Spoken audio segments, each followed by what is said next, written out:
slowly. Yeah. Hey, don't take any pictures of it until it's no photos, no video.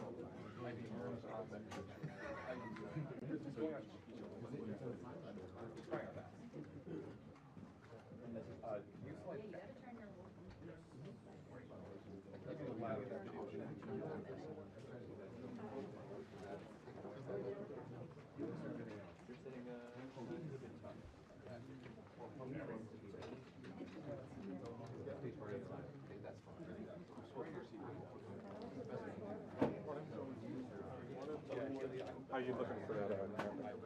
You can hit that. There you got some heads in your back. We could go one step higher if you wanted.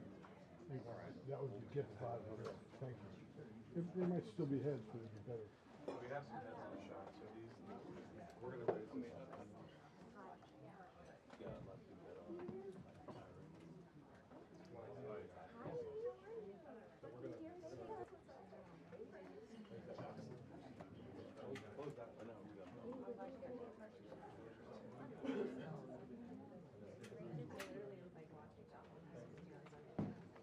How's that?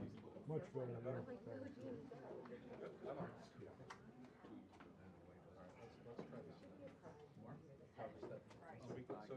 So the lights now. That should work. All right, so we're set.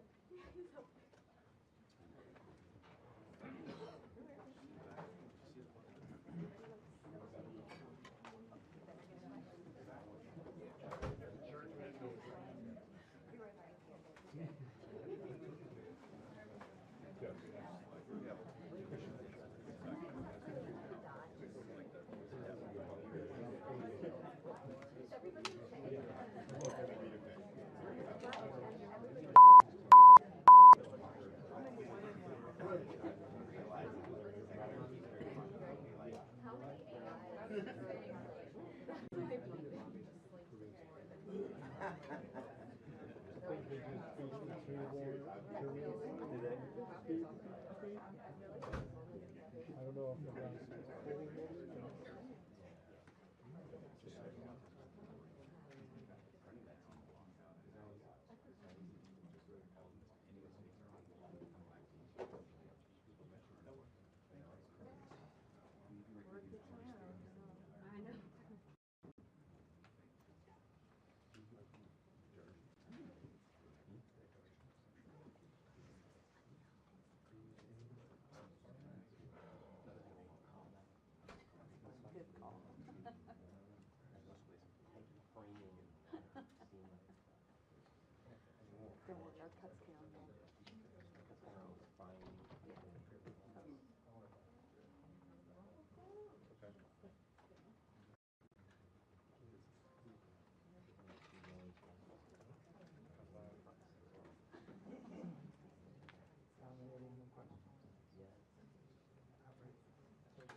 Dude, I've been using my fans so much.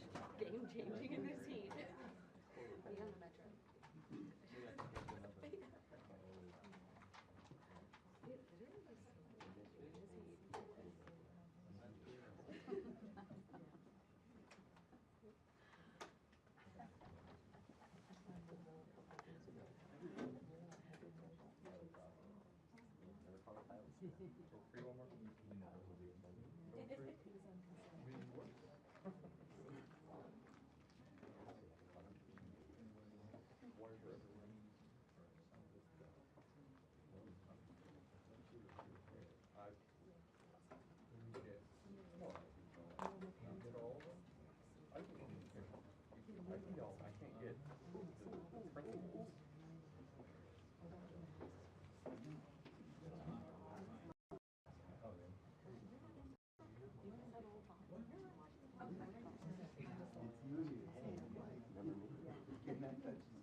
Okay, stand by. Stand by. Should we do this? So let everyone take off their badge, please. The badge, please tuck it into your coat. We'll take it off.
Thank you.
Well, good morning, everybody.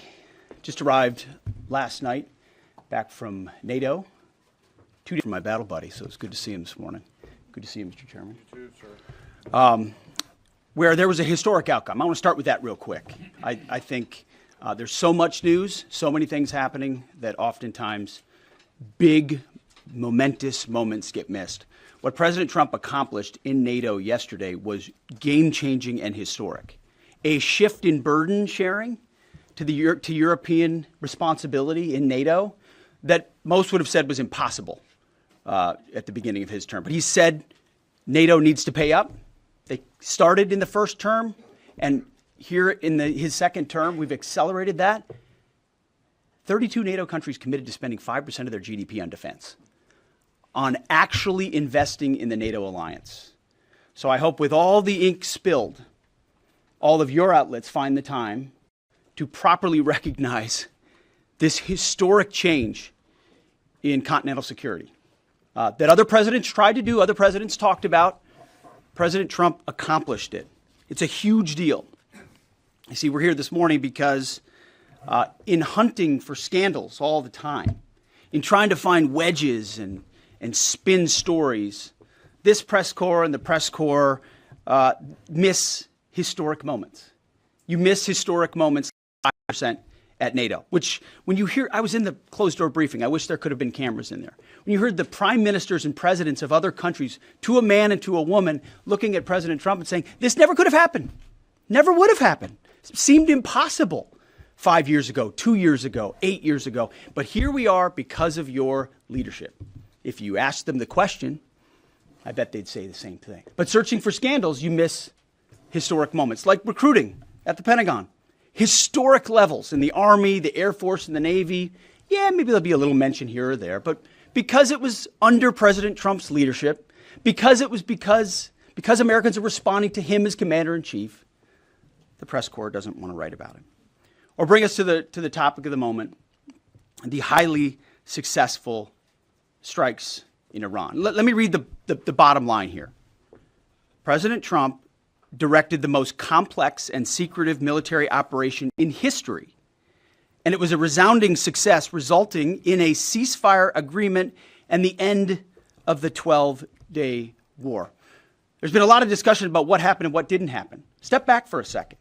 Because of decisive military action, President Trump created the conditions to end the war, decimating, choose your word, obliterating, destroying Iran's nuclear capabilities. I want to read some of the assessments that have been provided, because whether it's fake news, CNN, MSNBC, or the New York Times, there's been fawning coverage of a preliminary assessment. I've had a chance to read it. Every outlet has breathlessly reported on a preliminary assessment from DIA. I'm looking at it right now. Again, it was preliminary, a day and a half after the actual strike, when it admits itself in writing that it requires weeks to accumulate the necessary data to make such an assessment. It points out that it's not been coordinated with the intelligence community at all. There's low confidence in this particular report. It says in the report there are gaps in the information. The report, multiple linchpin assumptions are what this assessment, a linchpin assumption, you know what that is? That means your entire premise is predicated on a linchpin. If you're wrong, everything else is wrong. And still, this report acknowledges it's likely severe damage. Again, this is preliminary, but leaked because someone had an agenda to try to muddy the waters and make it look like this historic strike wasn't successful. I'm going to get to the chairman in a moment because he's going to lay out the particulars for you based on his professional military experience. But here's what other folks are saying.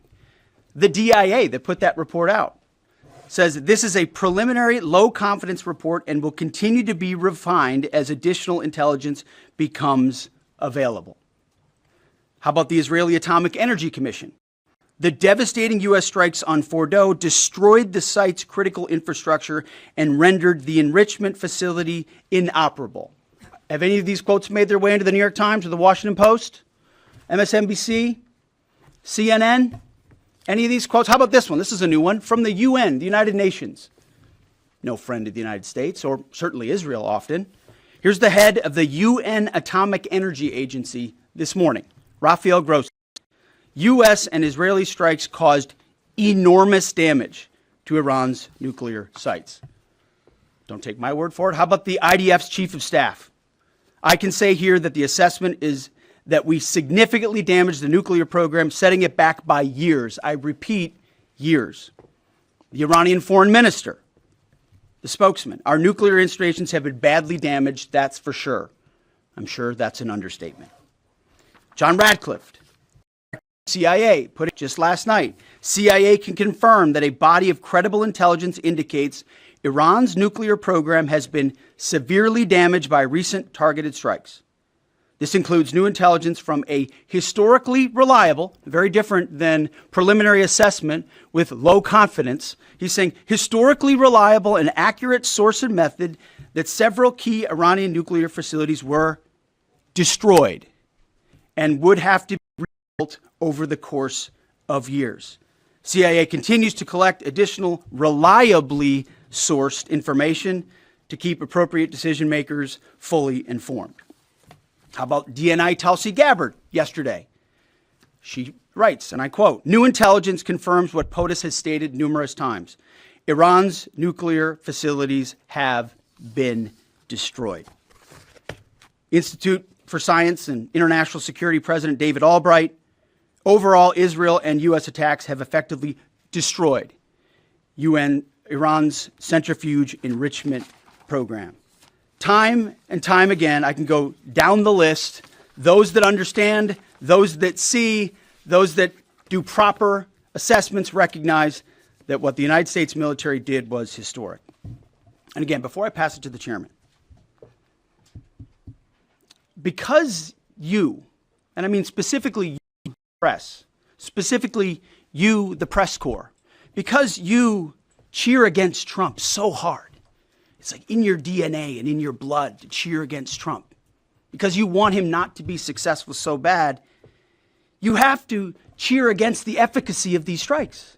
You have to hope maybe the way the Trump administration has represented him isn't true. So let's take half-truths, spun information, leaked information, and spin it in every way we can to try to cause doubt and manipulate the public mind over whether or not our brave pilots were successful.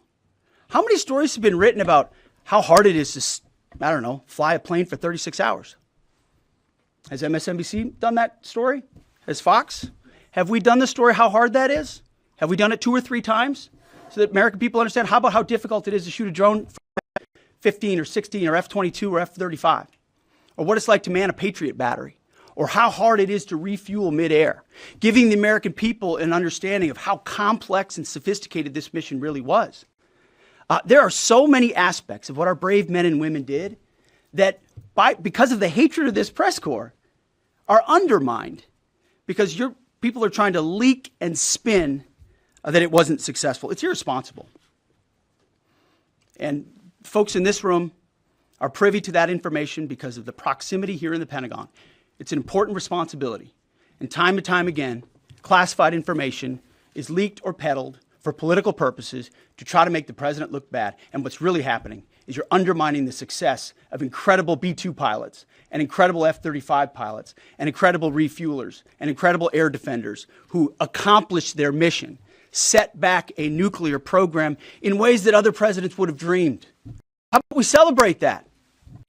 How about we talk about how special America is, that only we have these capabilities? I think, unfortunately, for the fake news, so we're used to that. But we also have an opportunity to stand at the podium and read the truth of what's really happening. And the reality is you want to call it destroyed, you want to call it defeated, you want to call it obliterated, choose your word. This was an historically successful attack, and we should celebrate it as Americans, and it gives us a chance to have a deal and an opportunity to prevent a nuclear Iran, which is something President Trump talked about for 20 years, and no other presidents had the courage to actually do.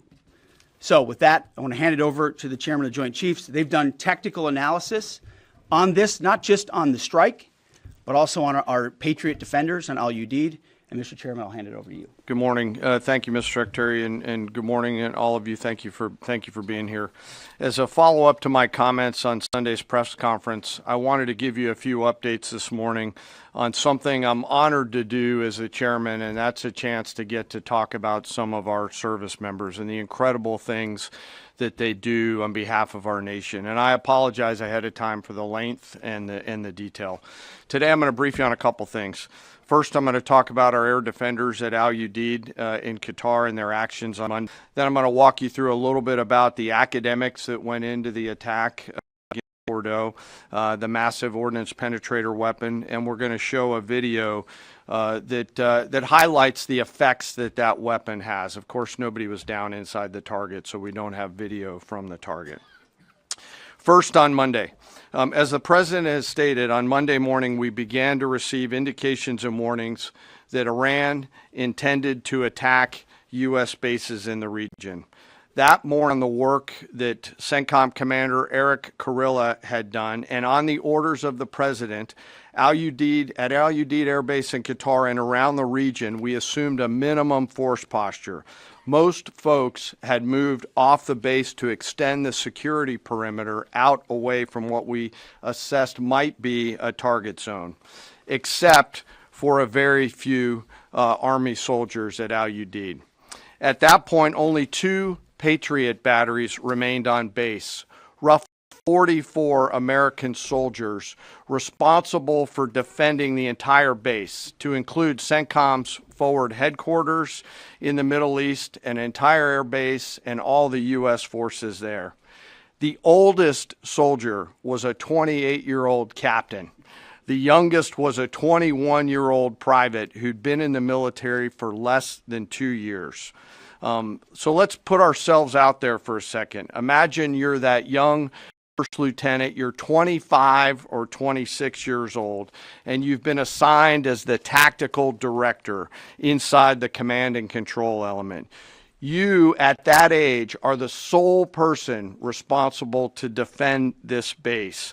Listening next to you is your early warning operator whose job is to notify you of imminent attack. There's 5 people inside a vehicle and 5 people outside of a vehicle around these total, as I said, 44. By the way, you've sat in the Middle East for years, deployed over and over again, extended multiple times, always being prepared, but unsure of when that particular time that you must execute your mission and not fail at doing it. In this case, these Patriot crews were deployed from Korea and Japan as part of our U.S. forces there to ensure that we had the most capable missiles in the CENTCOM area of responsibility. As the day continues, you start to hear more and more chatter in the information space about a pending attack.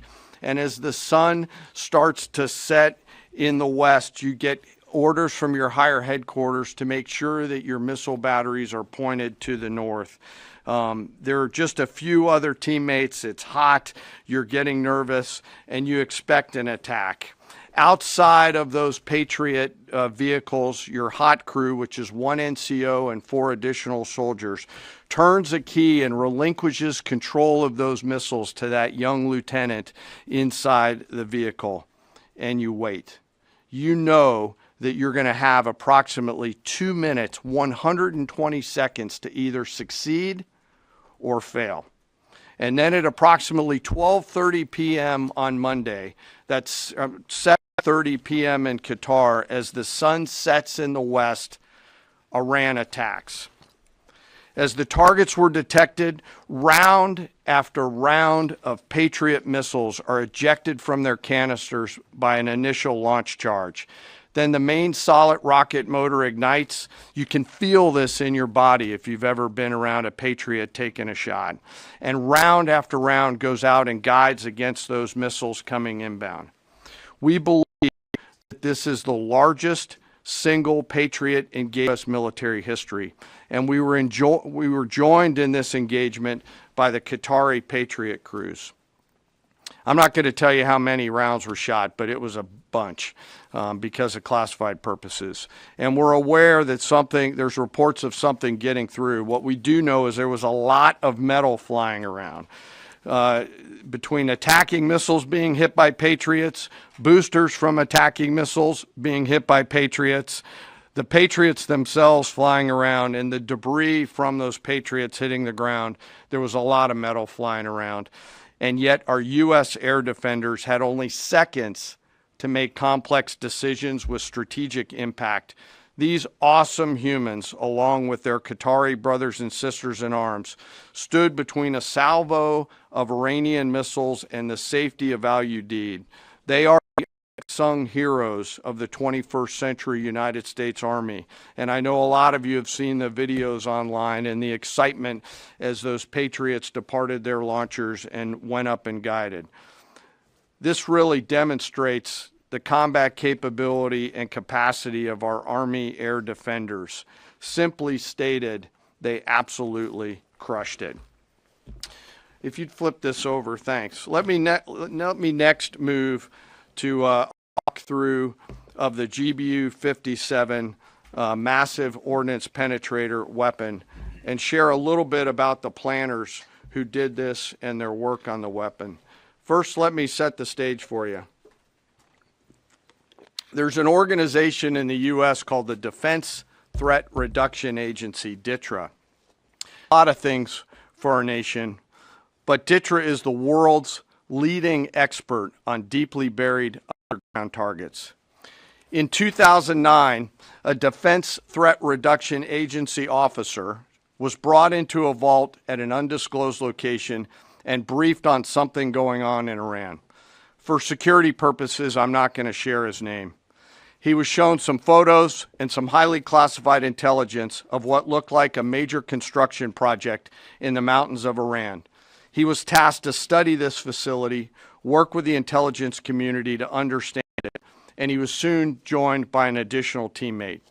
For more than 15 years, this officer and his teammate lived and breathed this single target, Fordow, a critical element of Iran's covert nuclear weapons program.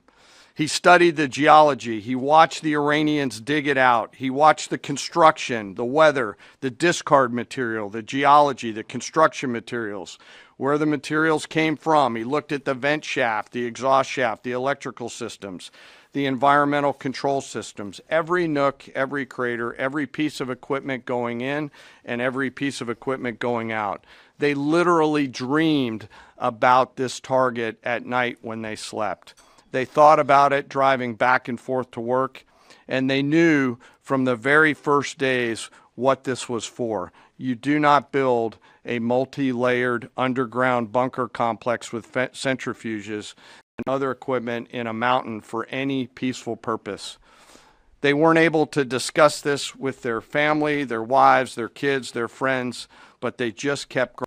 And along the way, they realized we did not have a weapon that could adequately strike and kill this target.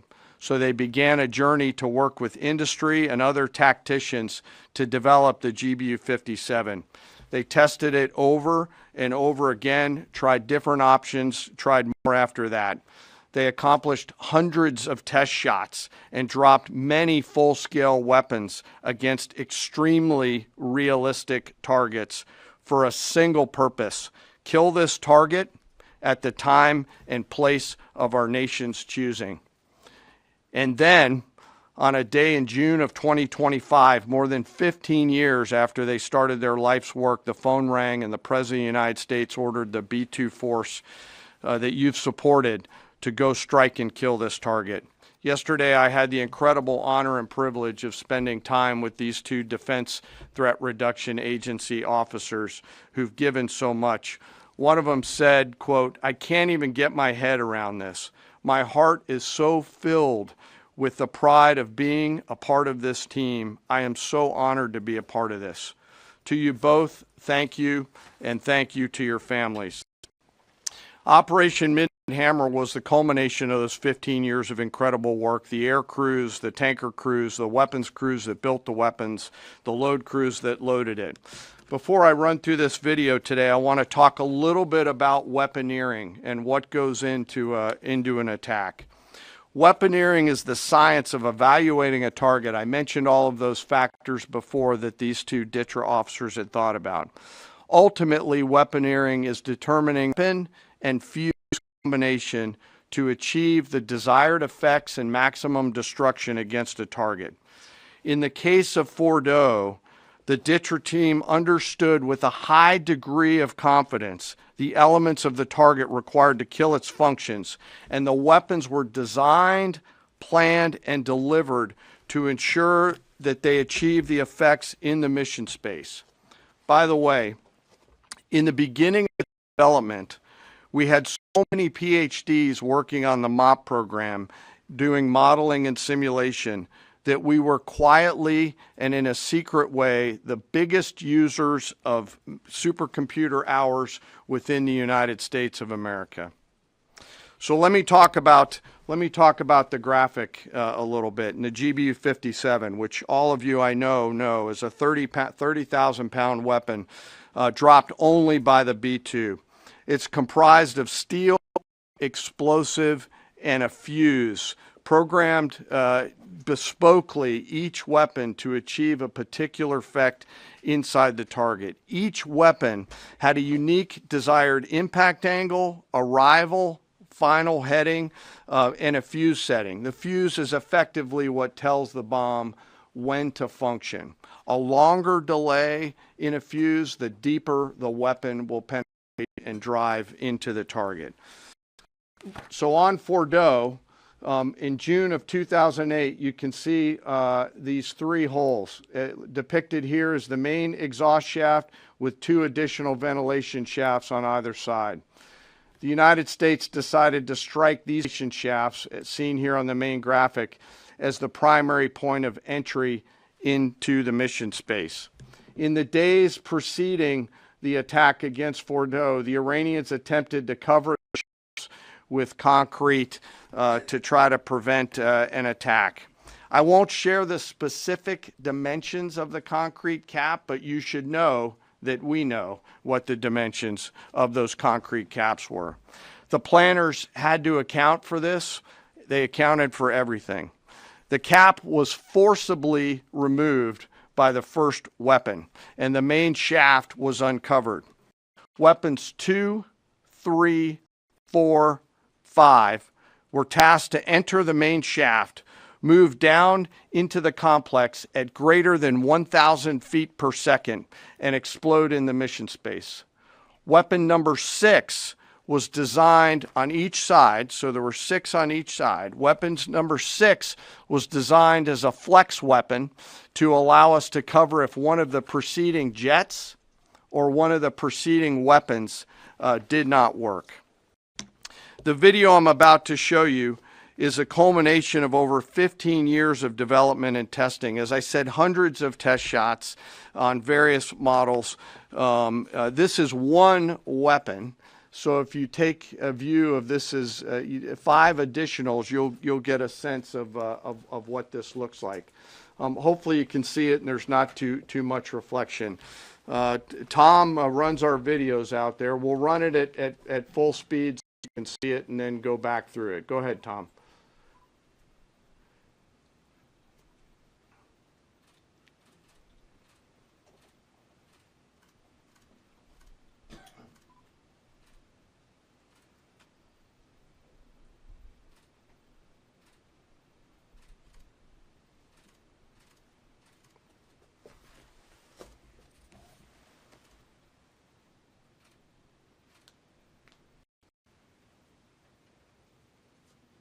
Keep it going for a minute. You'll see inside the mission space.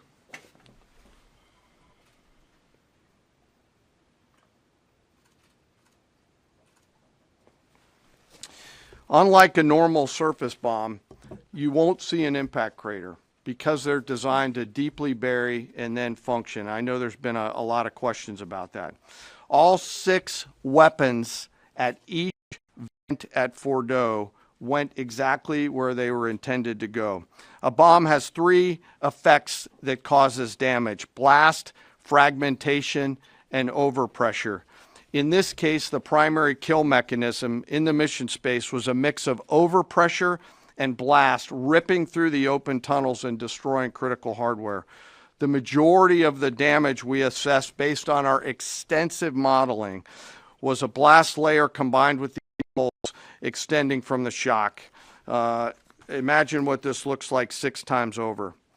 A point that I want to make here: the joint force does not do BDA. By design, we don't grade our own homework. The intelligence community does. But here's what we know following the attacks and the strikes on Fordow. First, that the weapons were tested and loaded properly.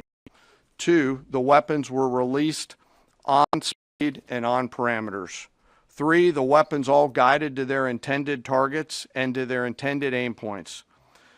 4, the weapons functioned as designed, meaning they exploded. And we know this through other means, intelligence means that we have, that were visibly, we were visibly able to see them. And we know that the trailing jets saw the first weapons function, and the pilots stated, quote, "This was the brightest explosion that I've ever seen. It literally looked like daylight." Let me now turn to the bomber crews themselves, give you a few details about them. The crews that attacked Fordow were from the active duty Air Force and the Missouri Air National Guard. The crews ranked from captain to colonel, and most were graduates of the Air Force Weapons School headquartered at Nellis Air Force Base in Nevada. I will state for the record that there is no beach volleyball, football at the Air Force Weapons School.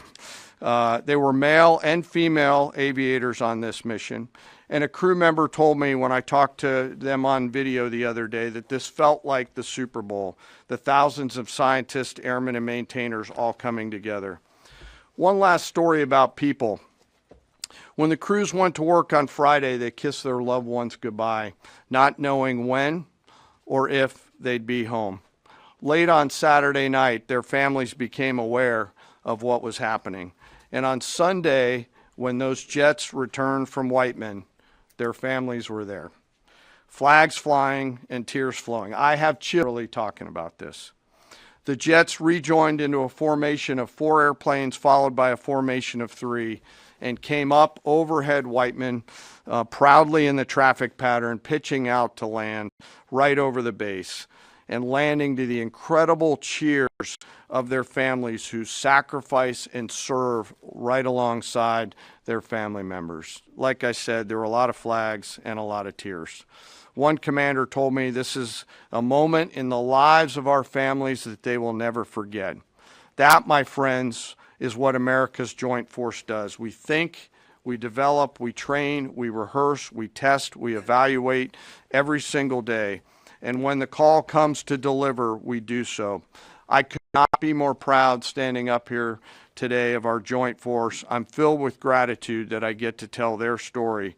And as we stand here right now, our forces remain on a high state of readiness in the region, prepared to defend themselves.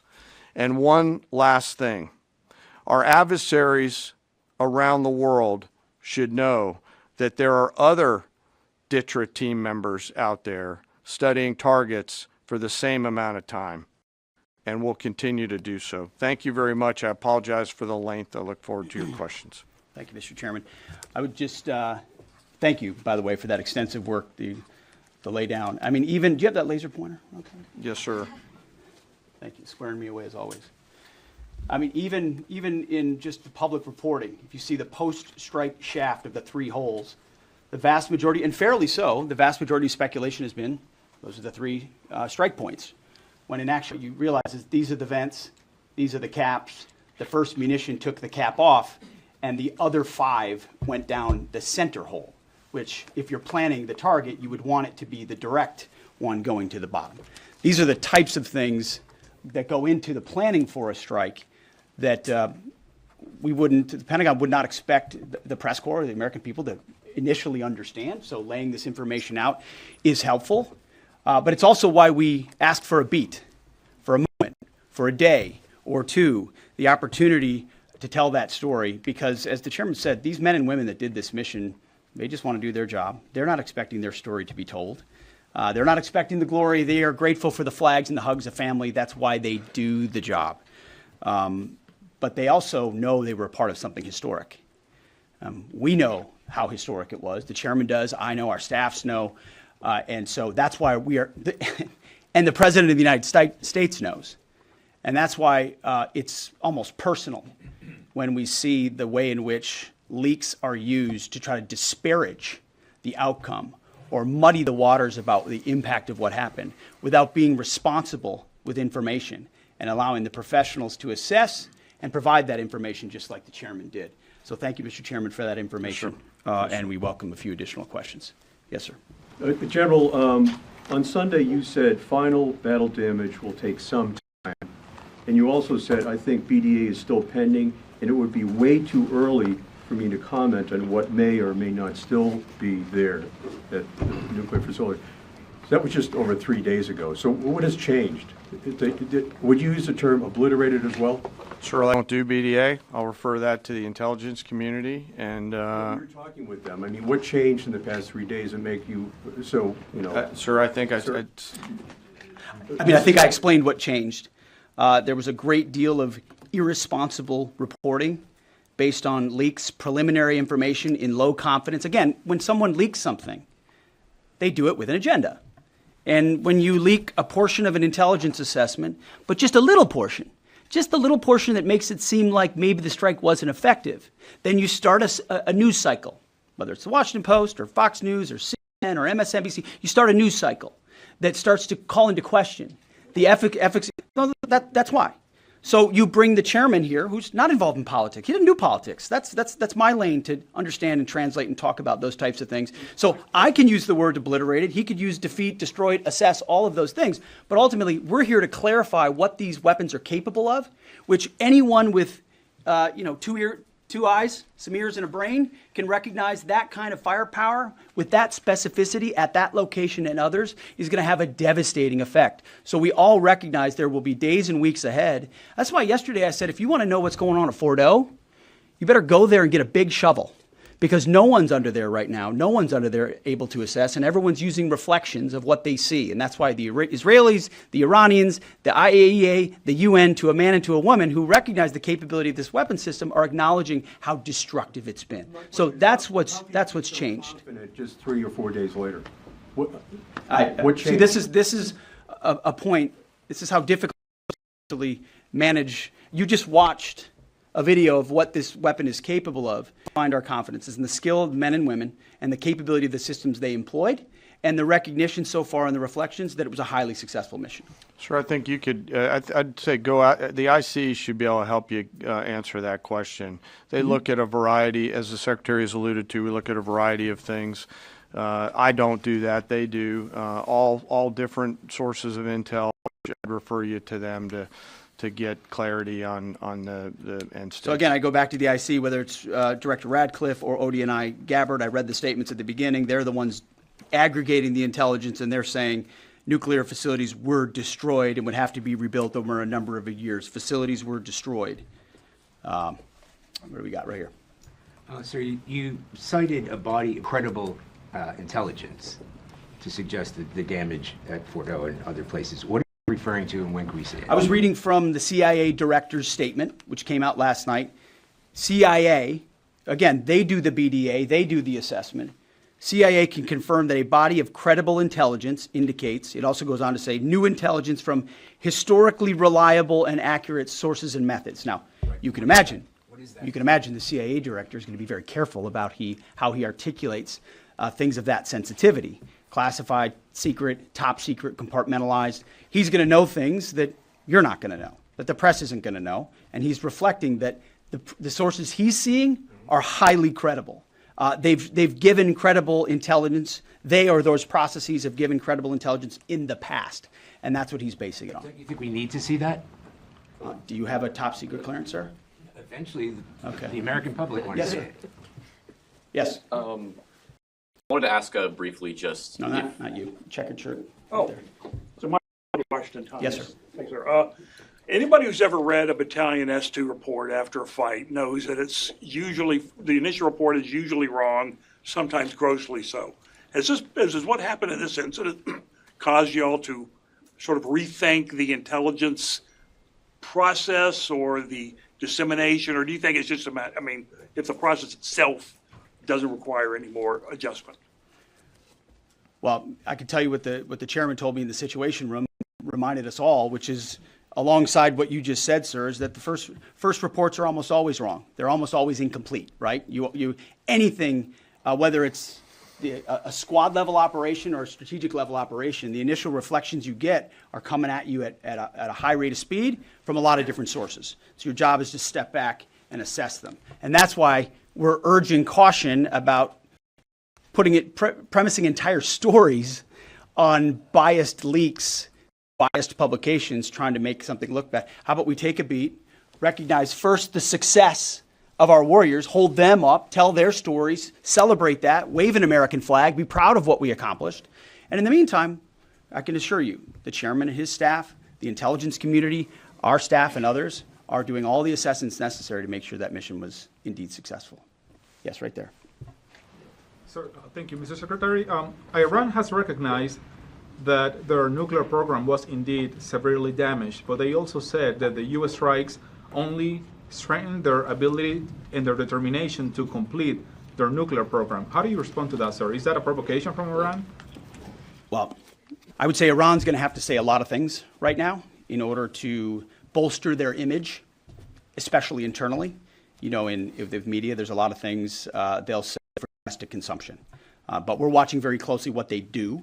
Again, that's the intel community. Our job, as the chairman, the chairman laid it out so beautifully, our job is to be prepared. And how proud are you? How proud am I? I didn't know the full story of those men and women 15 years ago who've been pointing at that target. That makes me proud to be an American. That's an awesome story. I hope we can tell more aspects of that in an unclassified way in the future. That's that's a great thing to know. Our job is to be prepared when the commander-in-chief calls based on those assessments. So, of course, our IC, the Intelligence Committee, will keep watching what Iran does and pay attention to that. But the president has created the contours, the opportunity for a deal, for peace, in something that the world said was intractable, that wasn't possible. And we got that peace, that ceasefire, that option, because of strength, because of his willingness to use American military might that no one else on the planet can do, with the kind of planners and operators that the chairman just laid out. Yes, sir. Right there. Yep. Me, sir? Just a quick question. There's public imagery available saying highly enriched uranium was moved out of Fordo before the strikes. Is that accurate? Have you seen that? And Mr. Chairman, a question for you. Have you been pressured to change your assessment or give a more rosy intelligence assessment to us by any political factors, whether it's the president or the secretary? And if you were, would you do that? Yeah, well, that one's easy. No. No, I have not, and no, I would not. My job as the chairman is to offer a range of options to the president and authority to deliver the risks associated with each of those, and then take the orders of the National Command Authority and go execute them. I've never been pressured by the president or the secretary to do anything other than tell them exactly what I'm thinking, and that's exactly what I've done. There's nothing that I've seen that suggests that we didn't hit exactly what we wanted to hit in those locations. It's about highly enriched uranium. Do you have certainty that all the highly enriched uranium was inside the Fordo mountain, or some of it, because there were satellite photos that showed more than a dozen trucks there 2 days in advance? Are you certain none of that highly enriched uranium was moved? Of course, we're watching every single aspect, but Jennifer, you've been about the worst, the one who misrepresents the most intentionally what the president says.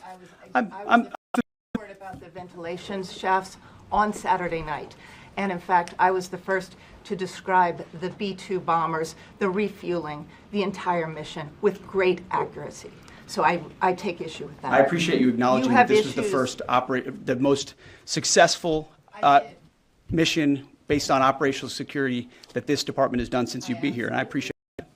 So we're looking at all aspects of intelligence and making sure we have a sense of what was where. Why not acknowledge the female pilots that also participated in this mission? The early messages that you sent out only congratulated the boys. So when I say something like our boys and bombers, see, this is the kind of thing the press does, right? Of course, the chairman mentioned a female bomber pilot. That's fantastic. She's fantastic. She's a hero. I want more female bomber pilots. I hope the men in line up to do such brave and audacious things. But when you spin it as, because I say our boys and bombers as a common phrase, I'll keep saying things like that, whether they're men or women. I'm very proud of that female pilot, just like I'm very proud of those male pilots. And I don't care if it's a male or a female in that cockpit, and the American people don't care. But it's the obsession with race and gender in this department that's changed priorities. We don't do that anymore. We don't play your little games. Yes, right there. You know for certain that the uranium was removed from the facility before the B-2 struck? So I'm not aware of any intelligence that I've reviewed that says things were not where they were supposed to be, moved or otherwise. Yes. With News Nation, and just off the top, want to say we're grateful for the service of these pilots and everybody that serves. I wanted to ask you, the CIA statement said, when possible, they will provide updates and information to the public for transparency, and I believe that's what we're looking for here. Do you commit to share the Defense Intelligence Agency report when it is ready, so the American people can understand more about the intelligence assessment? Well, actually, the report that was discussed, this preliminary report, was what's called a restructure. So it comes to us to give us an assessment whether a target would need to be restruck, right? That's the reason why. So it's based on internal feedback loop that we're supposed to have access to. Unfortunately, someone took advantage of that. But whatever is supposed to be made public will be, but whatever has to stay sensitive. Sir, can I just jump in? You know, one of the things that I'm trying to do through this journey that we're on together, of course, transparency, but also the requirement to really protect these capabilities. I guess the time's up. So there's a balance in there, right? We do need to preserve options should the nation and the joint force be tasked to go something again. So I'm confident we'll find the middle ground, but there are some things that if asked, I'd want to not release related to. So we're going to leave it right there. I want to thank the heroism of our men and women in the military. What they accomplished is truly historic, setting back the Iranian nuclear program untold number of years. It was a devastating attack. We appreciate you covering it.